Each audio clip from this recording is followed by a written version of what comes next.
Mountain Giant. Sammy Birchfield slaughtered 19 timbermen who poisoned his prized workhorses. The bloodiest act of vengeance in West Virginia, mountain history, and the most devastating campaign of retribution the Appalachian Highlands had ever witnessed, from a man whose size was legendary and whose love for his horses transformed him into the most terrifying force the timber industry had ever confronted. This is the true story of Sammy Birchfield. Our story begins in the rugged mountain section of Webster County, West Virginia, along the banks of the Elk River, in the shadow of the Allegheny Highlands, known throughout the region as one of the most isolated and fiercely independent corners of the state. The mountains rise here in great walls of sandstone and shale, their hollows sheltering families who had carved lives from wilderness and who had defended those lives against all who threatened them. The people who settled these mountains came seeking the kind of freedom that only extreme isolation could provide. And their descendants maintained that spirit through generations of conflict with outsiders who never understood that these hills had their own laws, their own justice, their own ways of handling matters that the flatland world had no business involving itself in. You see, in Webster County during the years of our story, the relationship between a man and his working horses was sacred in ways that outsiders could never comprehend.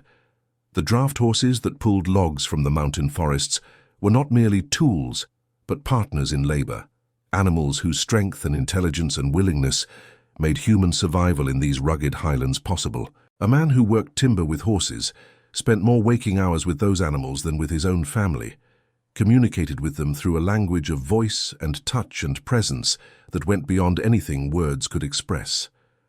The bond between a teamster and his horses was forged in the shared sweat of labor, tested by the constant dangers of mountain logging, and strengthened by the daily acts of care that keeping such animals healthy and willing required.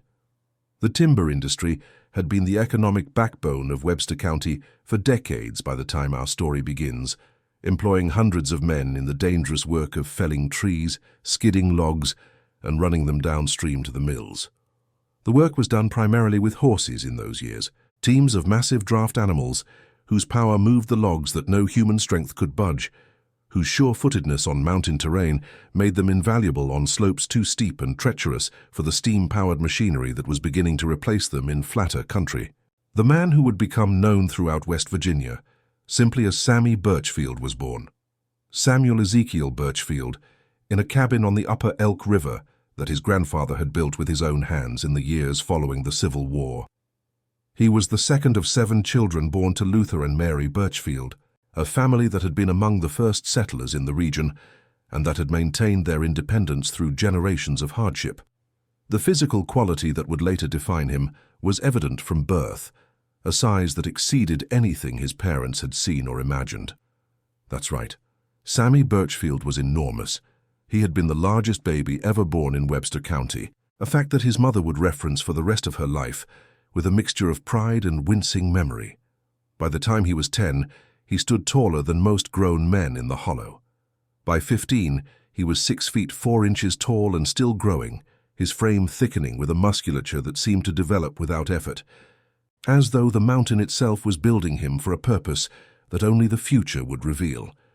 By the time of the events of our story, Sammy Birchfield was 34 years old and stood 6 feet 7 inches tall, weighing 285 pounds, every ounce of it muscle and bone hardened by decades of mountain labor. His hands were the size of dinner plates, his fingers thick enough to wrap around a man's forearm and overlap, his grip so powerful that he could squeeze a green hickory branch until the sap ran.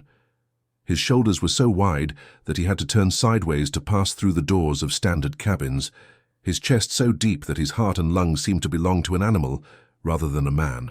The old men in the community spoke of his strength with a reverence that bordered on superstition.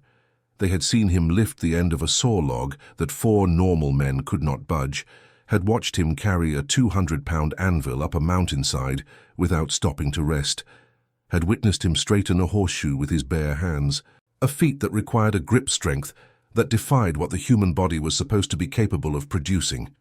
He could drive a railroad spike with his fist, could pull a stump from the ground that a team of horses had failed to move, could bend iron bar stock into shapes that a blacksmith would need a forge and an anvil to achieve. But for all his enormous size and impossible strength, Sammy Birchfield was known throughout Webster County as the gentlest man anyone had ever met. His voice was soft, pitched lower than seemed natural for a man of his dimensions, and he spoke with a careful deliberation that reflected a mind that considered every word before releasing it. Children loved him, would climb his legs like saplings and sit on his shoulders, would pull at his enormous hands and swing from his arms, while he laughed with a warmth that seemed impossibly tender, coming from a body so massive. His gentleness was most evident in his relationship with his horses. Sammy Birchfield was a teamster, a man who made his living working draft horses in the timber operations that sustained the county's economy. He had begun working with horses at 12, had demonstrated from the start an affinity for the animals that his employers quickly recognized as extraordinary. The horses responded to him in ways they did not respond to other men, seemed to sense in his enormous frame a kinship with their own power, recognized in his gentle hands and soft voice a presence they could trust absolutely. His wife, Clara, was a small woman, barely 5 feet tall, whose marriage to Sammy had been a source of wonder and amusement throughout the community. She had to stand on a chair to kiss him, had to reach above her head to straighten his collar, lived in a world of modified furniture and lowered shelves that Sammy had built to accommodate the 2-foot difference in their heights. Their love was visible to everyone who knew them, the giant and the sparrow as the community called them, his massive hand engulfing hers when they walked together, her small form tucked against his side like a bird sheltered by a mountain.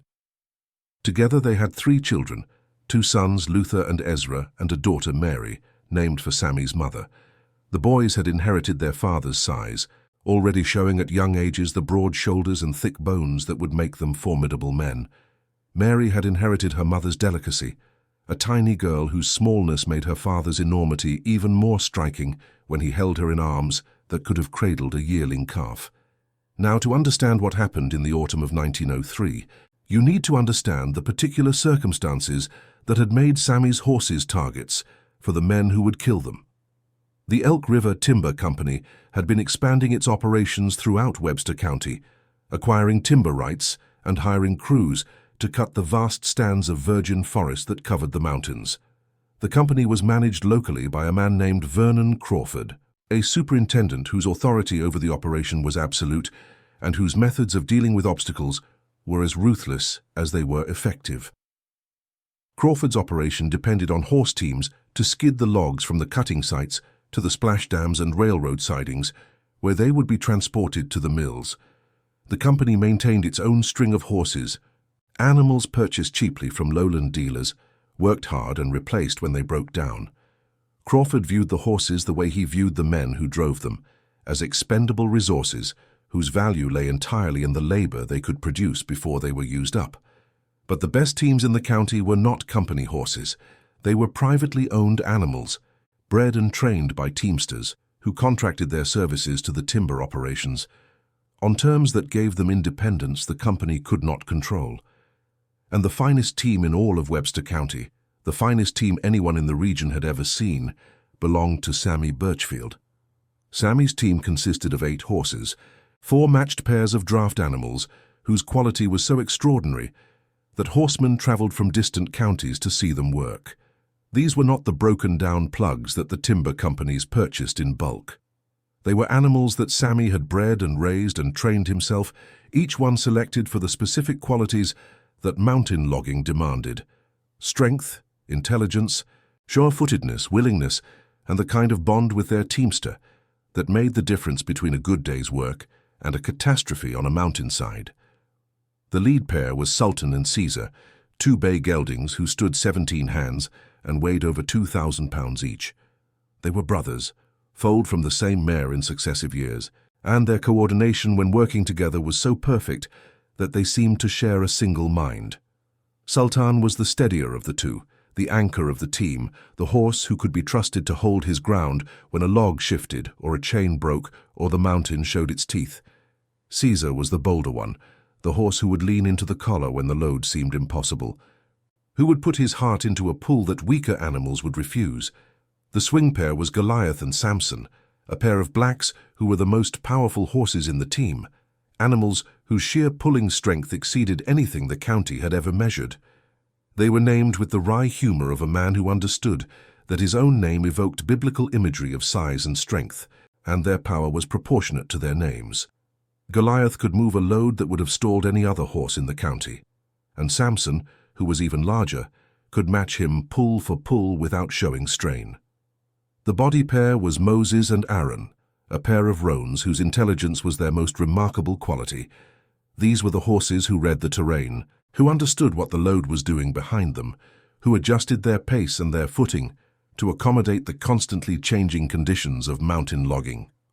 They communicated with Sammy through a language of ear movements and weight shifts that he read as easily as a literate man reads a printed page.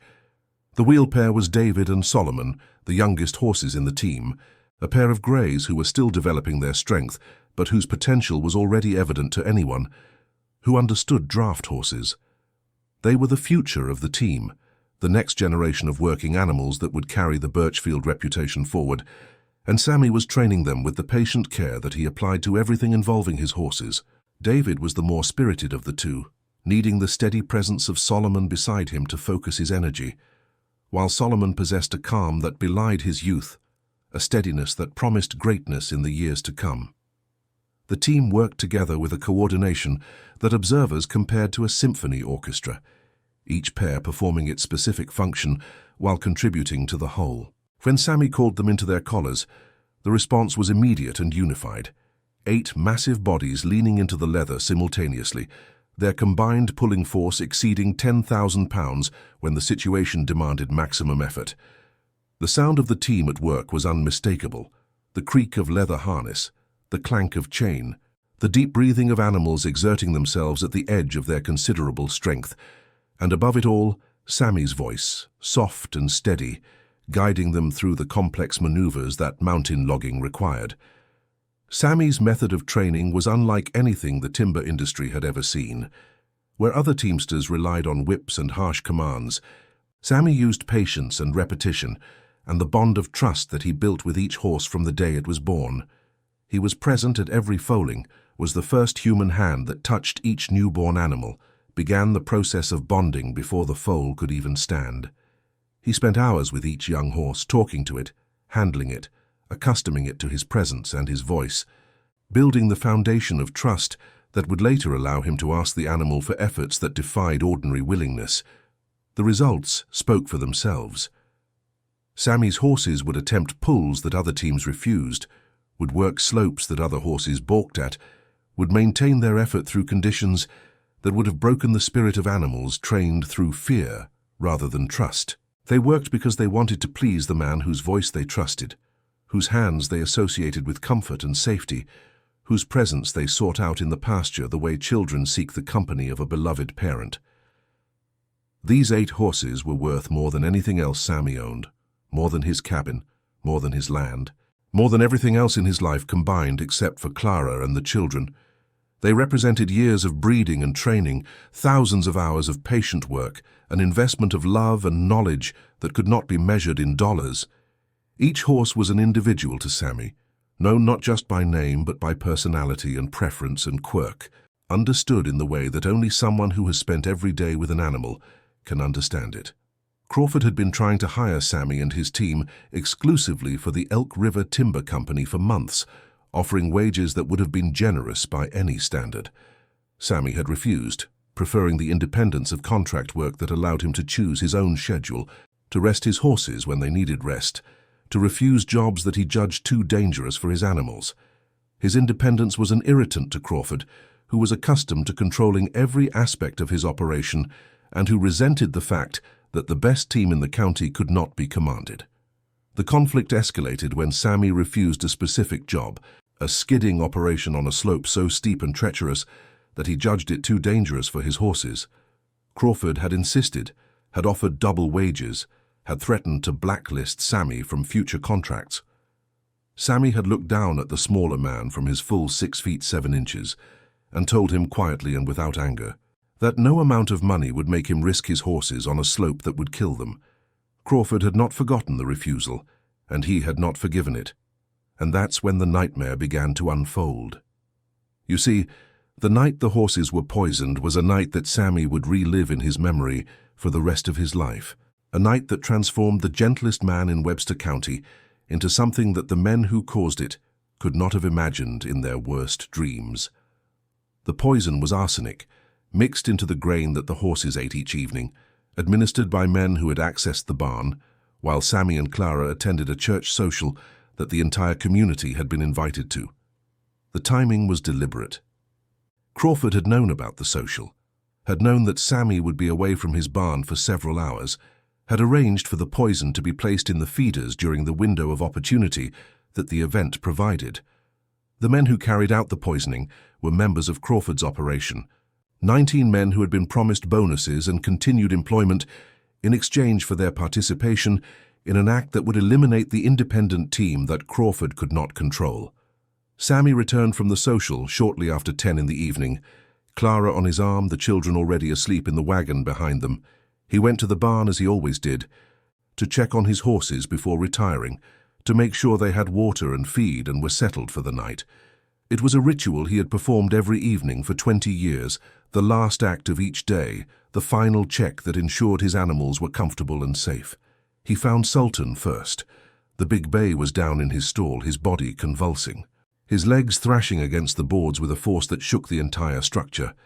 Foam was pouring from his mouth, streaked with blood where his teeth had cut his tongue, his eyes rolling back to show the whites in an expression of agony that Sammy had never seen on any animal's face. The sound the horse was making was not a whinny or a scream, but something between the two, a noise of such desperate pain that it seemed to come from somewhere beyond the animal's body, from the very depths of a suffering that no creature should ever have to endure.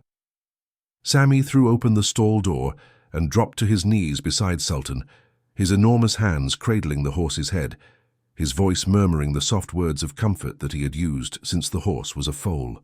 But Sultan was beyond comfort, his body already shutting down from the arsenic that was destroying his organs, his great heart laboring to pump blood that was becoming toxic, his magnificent strength turned against him as his muscles convulsed with a power that would have killed a smaller animal from the strain alone.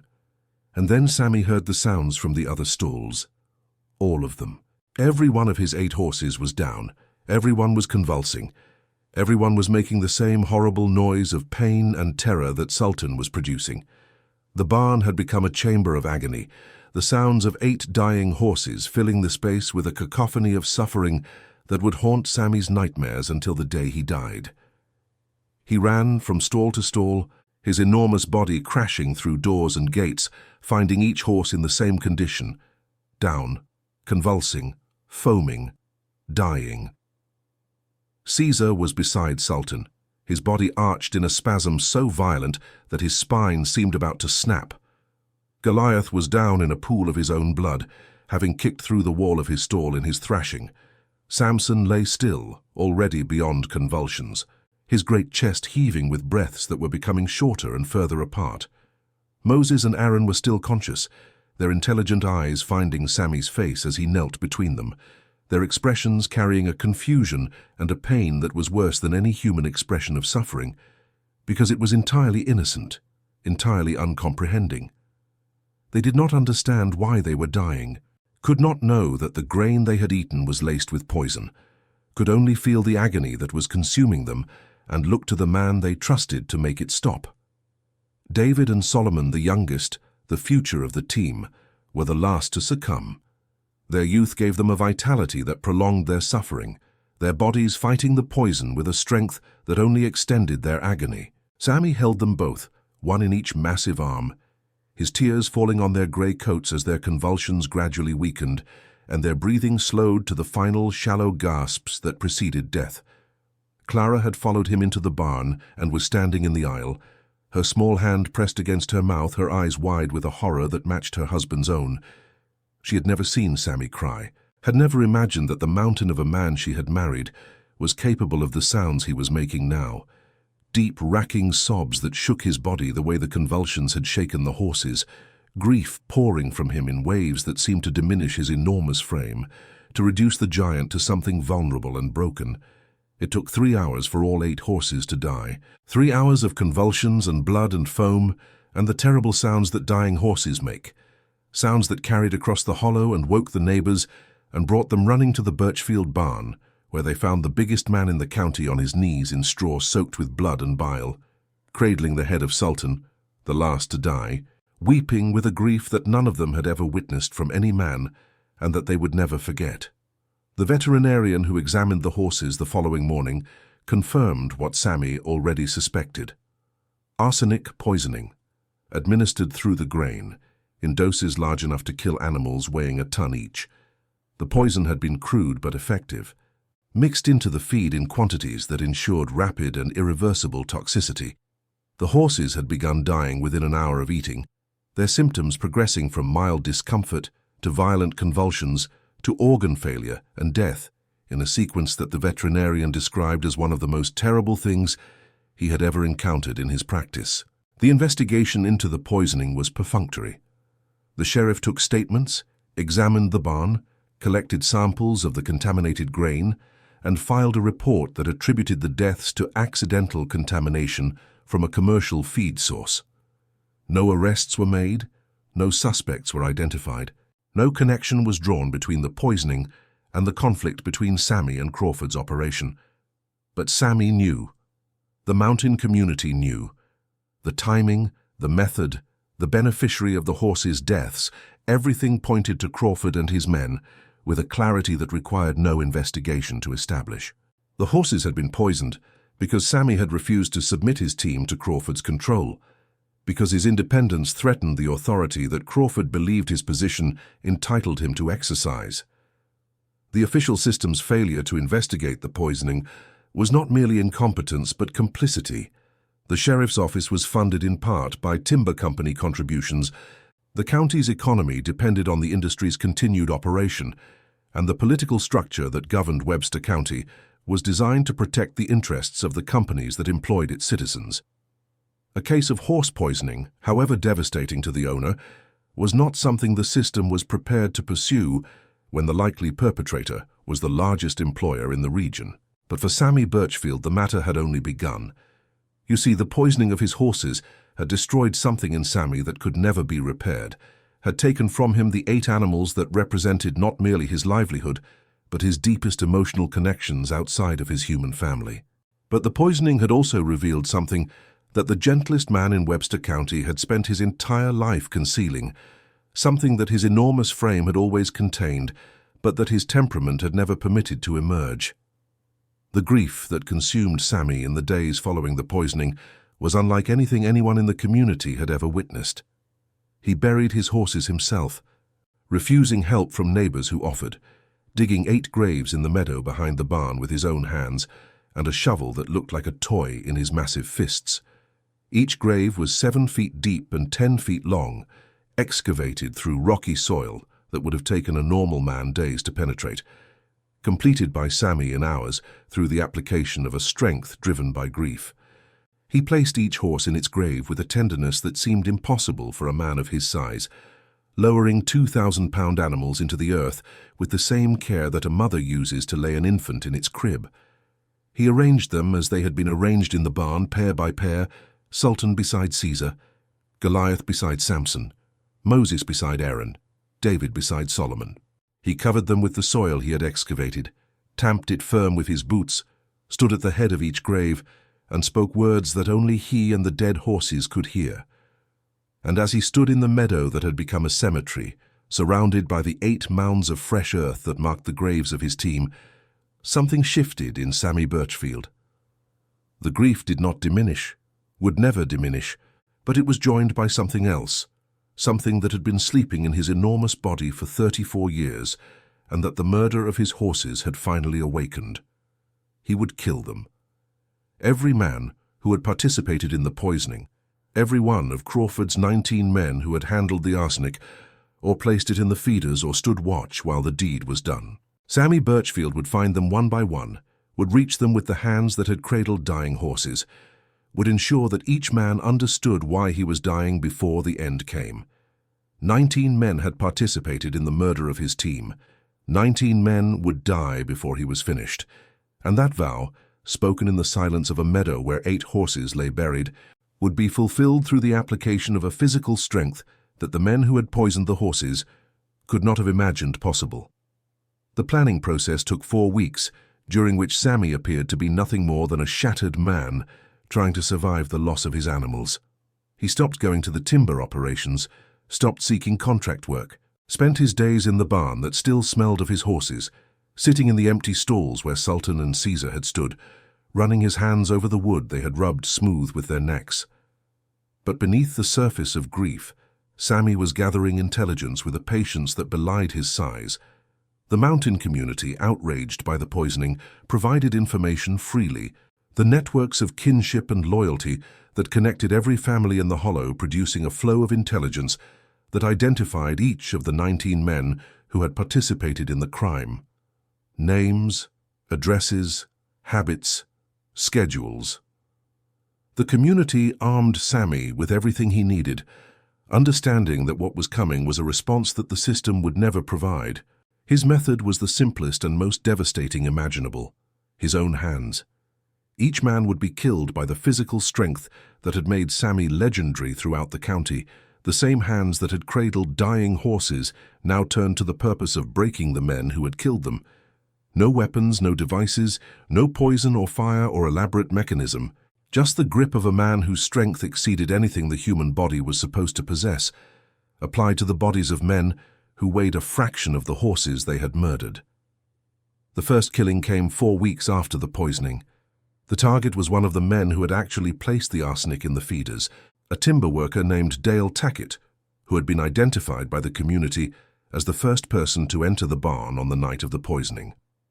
Tackett was found dead in the woods near a logging road, his body showing injuries that the medical examiner attributed to a logging accident: a crushed chest, broken ribs, spinal damage consistent with being struck by a falling tree or caught between shifting logs.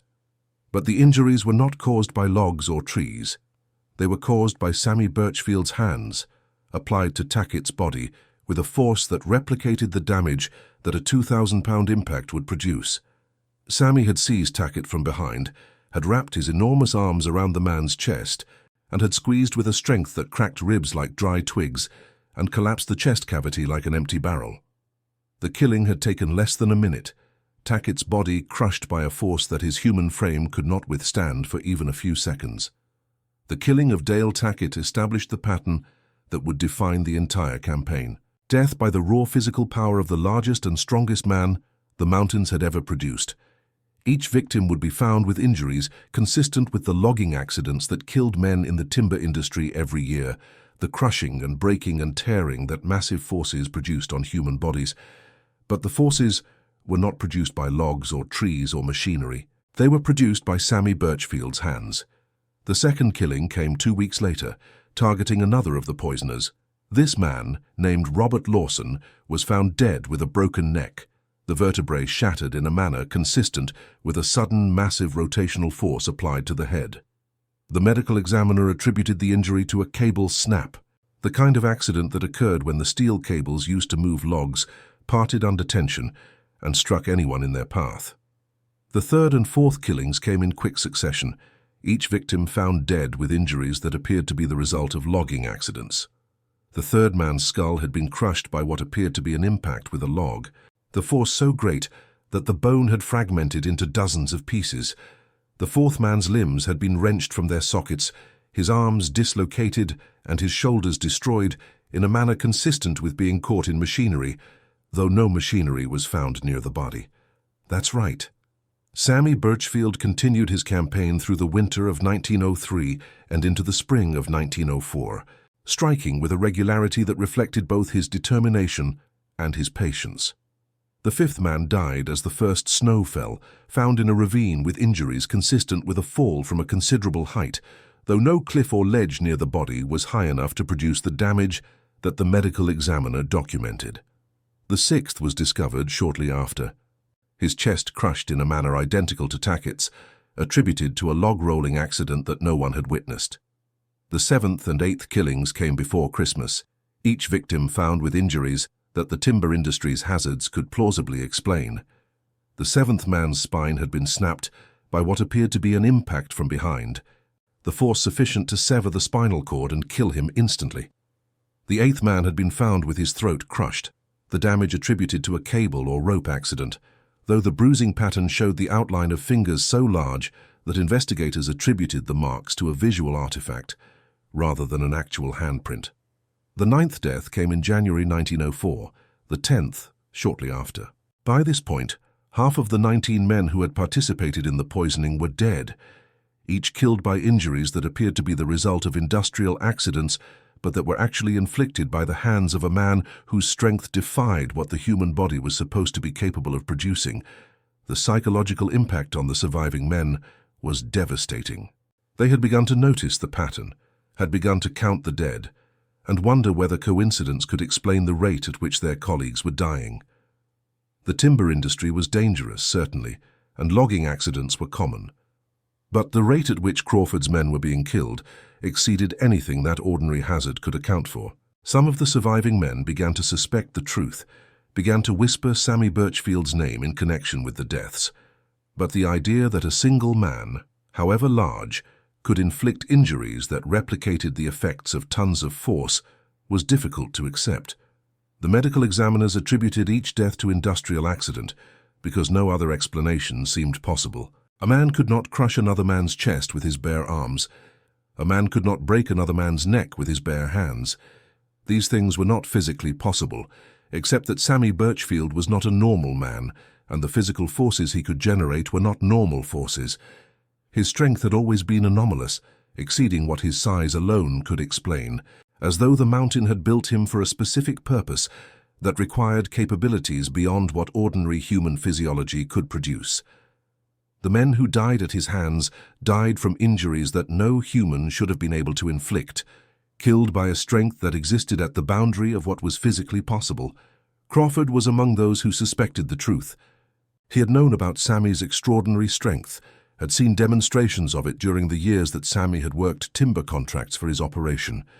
He began to take precautions, warned his surviving men to travel in groups, hired additional security, tried to create conditions that would make it impossible for Sammy to reach his targets.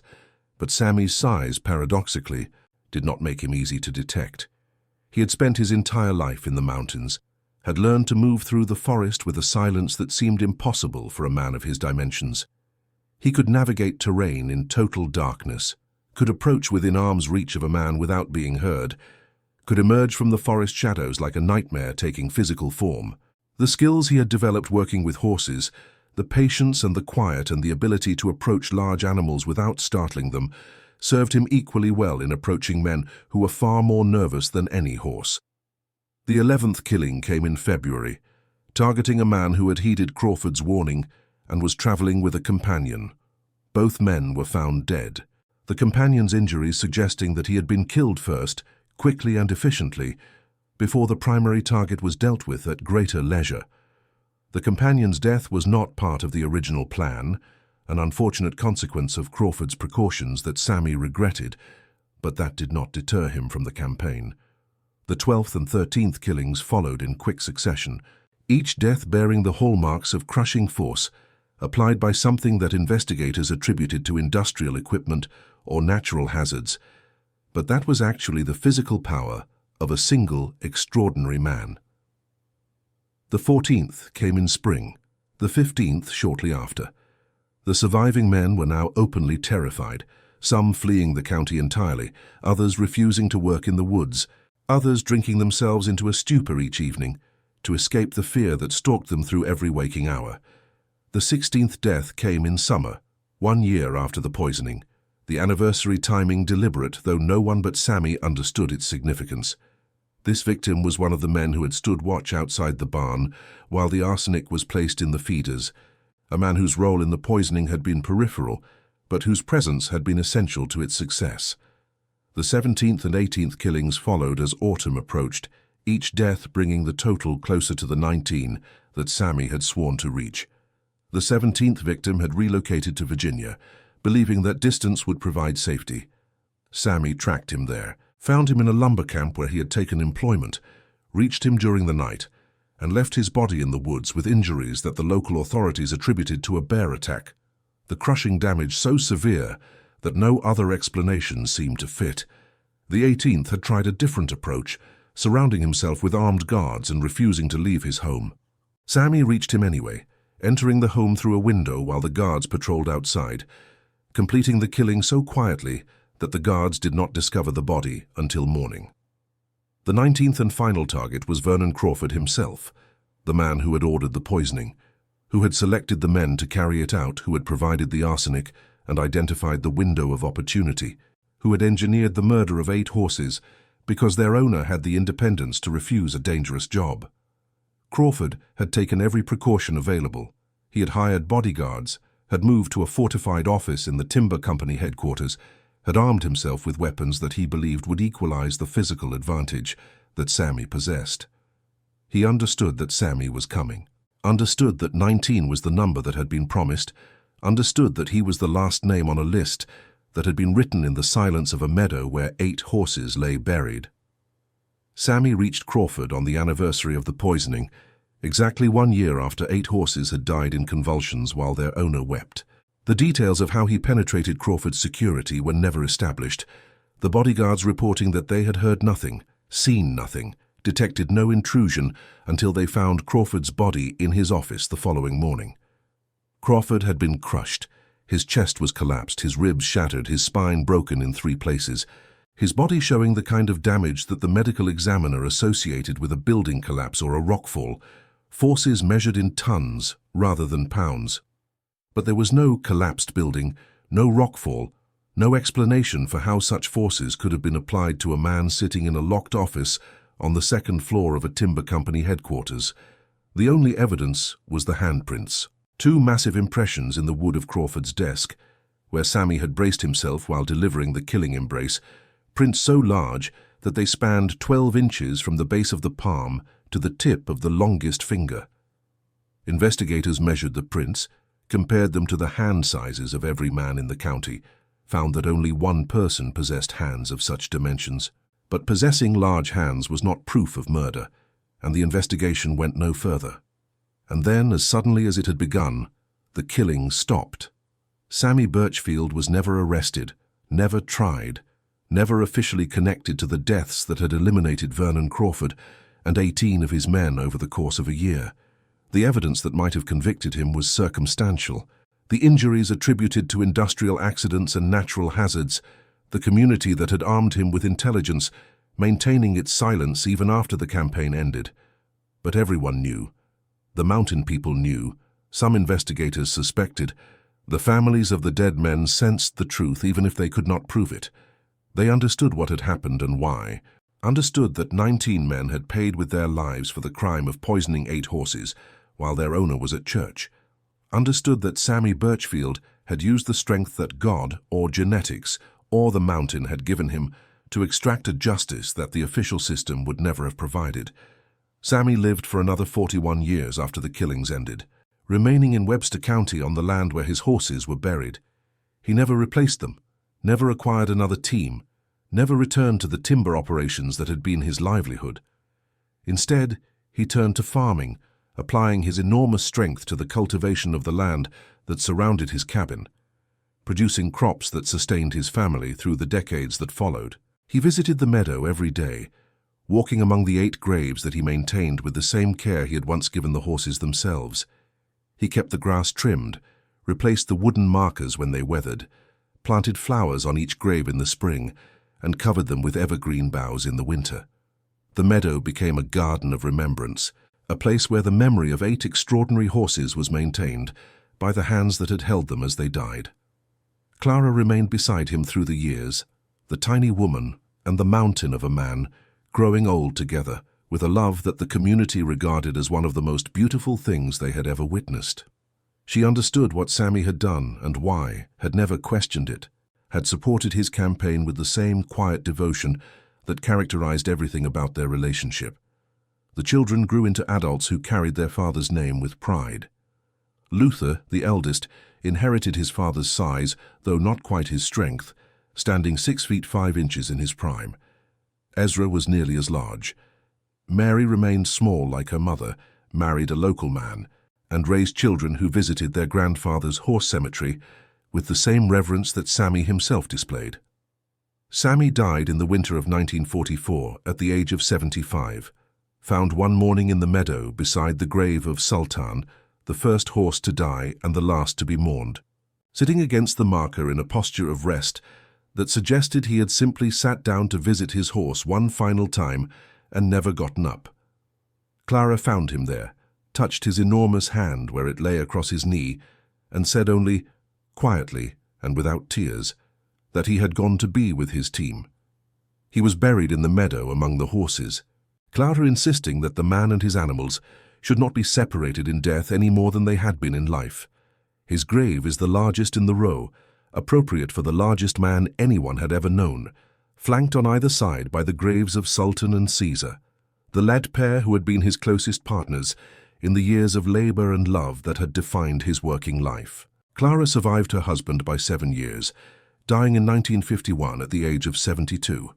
She was buried beside Sammy, the tiny woman resting next to the giant, their graves as different in size as they had been in life, their love persisting in the soil that held them both.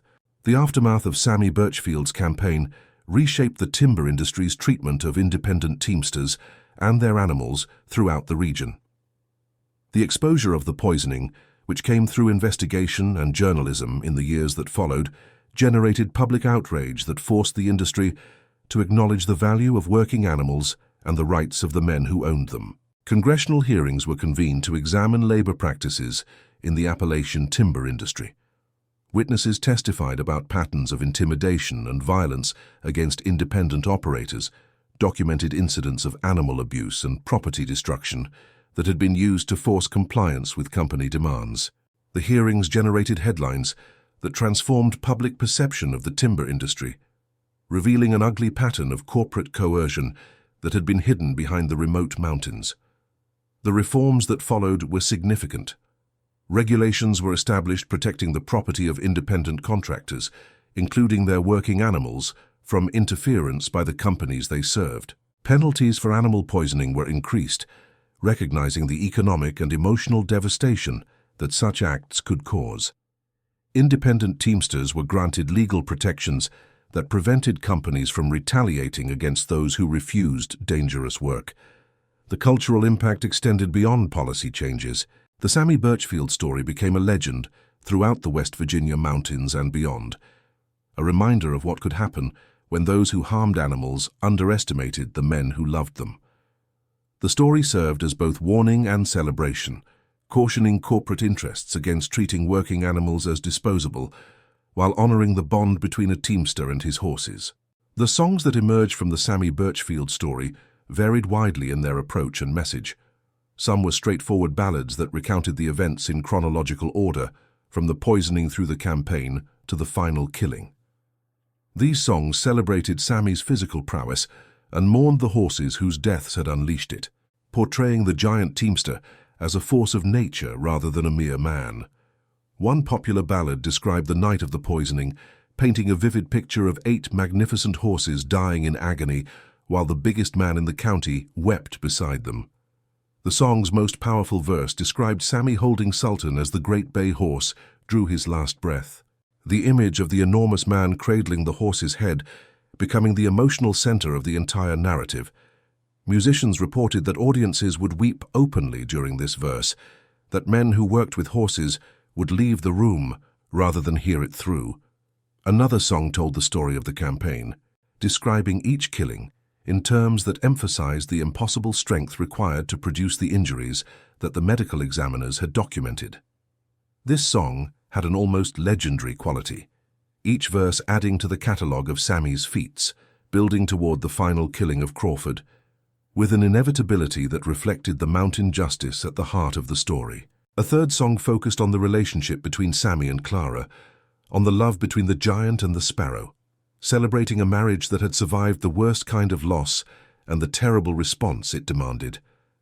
This song was more tender than the others, its melody soft and gentle like Sammy's own voice, capturing the paradox of a man whose hands could crush a human chest, but whose touch with his wife was as delicate as wind on water. Historians who have studied the Birchfield case have reached varying conclusions about its significance and meaning.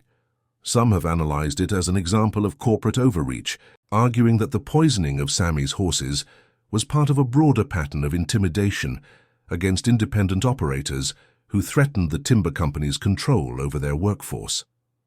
Others have focused on the extraordinary physical capabilities that made the campaign possible, examining the biomechanics of Sammy's strength and debating whether the injuries he inflicted were actually achievable by human hands.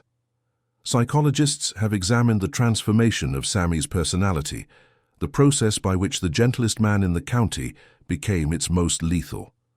They note that the contrast between his normal temperament and his actions during the campaign reflected the depth of his bond with his horses, a connection so profound that its severance unleashed capacities that his gentleness had always contained but never expressed. You see, what Sammy Birchfield did cannot be justified by any conventional legal or moral framework.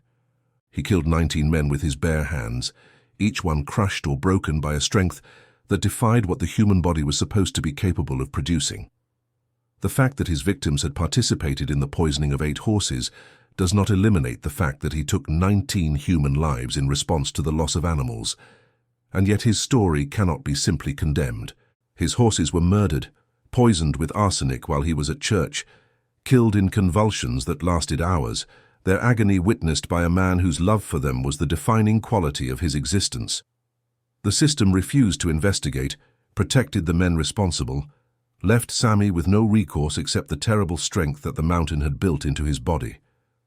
His story challenges us to consider the bonds between humans and working animals, the partnerships forged through years of shared labor and mutual dependence. Sammy's horses were not pets kept for pleasure. They were partners in labor, animals whose strength and intelligence made his life and his livelihood possible. Their murder was not merely the destruction of property, but the severing of bonds that had been built through thousands of hours of shared work and care. The question of proportionality haunts this story as it haunts all such narratives. 8 horses poisoned, 19 men killed. Was the response proportionate?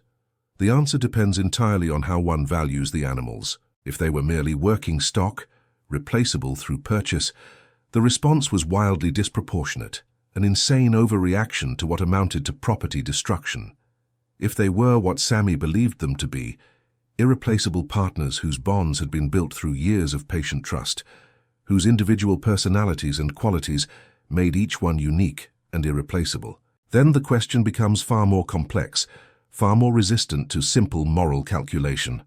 The specific circumstances that produced the Sammy Birchfield story, the combination of corporate coercion, the vulnerability of independent operators, the absence of legal protection for working animals, and the men who depended on them have not entirely disappeared. Similar conflicts between corporate interests and independent workers continue to occur throughout rural America, continue to raise questions about power and independence, and the limits of what the powerful can do to those who refuse to submit. The moral dimension is further complicated by the nature of Sammy's method. He killed with his bare hands, the most intimate and personal form of violence, each death requiring physical contact so close that he could feel his victim's final heartbeats against his own body. The intimacy of his method reflected the intimacy of the loss that drove it. The closeness of the bond between a teamster and his horses mirrored in the closeness of the killing embrace. There was no distance in Sammy's vengeance, no separation between the avenger and the act, and no way to pretend that what he was doing was anything other than what it was, the application of terrible strength to the bodies of men who had earned his wrath. The descendants of Sammy and Clara Birchfield still live in those West Virginia mountains, carrying the memory of their ancestor and his horses through the generations. The meadow where the horses are buried is still maintained, the grave still marked, the flowers still planted each spring by descendants who understand the significance of what lies beneath the soil. What about you, my friend? Would you make that journey to stand where Sammy stood, to see the meadow where he and his horses and his tiny wife rest together, to feel the presence of a man whose size was legendary and whose grief transformed the gentlest nature into something terrible and absolute? The journey is not easy. The roads are narrow, and the final miles must be covered on foot, following paths through the mountain terrain that Sammy once navigated with his team. The people who live in the surrounding hollows still know the Birchfield story, still speak of Sammy when strangers ask about the history of the region. They will point the way to the meadow, will share their own memories, or the memories their parents passed down, will help visitors understand the context that makes the story comprehensible. They do not judge Sammy for what he did, do not condemn him as a murderer, see in his actions the response of a man whose love for his horses was absolute, and whose strength made possible a response that his grief demanded. The meadow sits behind the remains of the barn, sheltered by trees that have grown tall in the century since Sammy buried his horses there. 10 graves arranged in a row, 8 horses flanking the couple who loved them. Sammy's grave is the largest, Clara's the smallest. The graves of Sultan and Caesar and Goliath and Samson and Moses and Aaron and David and Solomon, arrayed around them like the team they once were, partners in labor and now in rest. Standing in that meadow, one can almost feel the presence of those who rest there. They are gone, of course, have been gone for decades now, but what passed between them remains, preserved in memory and song and story. The questions they force us to ask, about love and its objects, about strength and its purposes, about the bonds between species that transcend what the modern world considers rational, have no easy answers. The mountains keep their secrets, holding the memory of Sammy Birchfield close like they hold the morning mist and the evening shadows. His story will continue to be told as long as people work with horses and love them, and understand that some bonds cannot be broken without consequences that the breakers could never have imagined. He is gone now, the mountain giant, dust mingling with the earth of the meadow where he and his team rest together. But what happened between them echoes still through time and will continue to echo for generations yet to come. And that, my friend, is the true story of Sammy Birchfield, who slaughtered 19 timbermen after they poisoned his 8 prized workhorses with arsenic while he was at church, each man killed by the bare hands of the biggest and strongest man the mountains had ever produced. Each death appearing to be an industrial accident, the campaign continuing for 1 year until every man responsible had paid with his life. A story of love between a man and his horses, of devastating loss and terrible strength, of justice delivered by hands that had cradled dying animals and then crushed the men who killed them, and of a giant who proved that gentleness and fury can live in the same enormous heart. The mountains remember, and through them, so do we all,